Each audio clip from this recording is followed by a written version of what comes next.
Taste the Daily. Chennai ராயப்பேட்டையில் புரட்சித் தலைவர் எம்ஜிஆரின் 108வது பிறந்த நாளை சிறப்பாக கொண்டாட கழக நிர்வாகிகள் ஆலோசனைக் கூட்டம் நடைபெற்றது. ராயப்பேட்டையில் உள்ள அதிமுக தலைமை அலுவலகத்தில் புரட்சித் தலைவர் எம்ஜிஆரின் 108வது பிறந்தநாள் விழா தொடர்பாக சிறப்பாக செயல்பட வேண்டுமென அனைத்து உலக எம்ஜிஆர் மன்றம் சார்பாக முன்னாள் அமைச்சர் சி பொன்னையன் தலைமையில் ஆலோசனைக் கூட்டம் நடைபெற்றது. இந்த ஆலோசனைக் கூட்டத்தில் புரட்சித் தலைவர் மற்றும் புரட்சித் தலைவி ஆகியோரின் பிறந்த நாள்களை சிறப்பாக கொண்டாடுவது, போராட்டங்களுக்கு அனுமதி அளிக்காத விடியா ஸ்டாலின் அரசை கண்டிப்பது உள்ளிட்ட 6 தீர்மானங்கள் நிறைவேற்றப்பட்டது.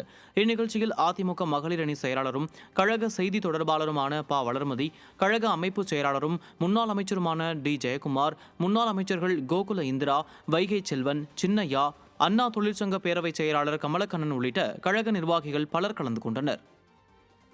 இன்றும் 15ஆம் தேதியும் இடி மின்னலுடன் மழை பெய்ய வாய்ப்புள்ளதாக வானிலை ஆய்வு மையம் தெரிவித்துள்ளது.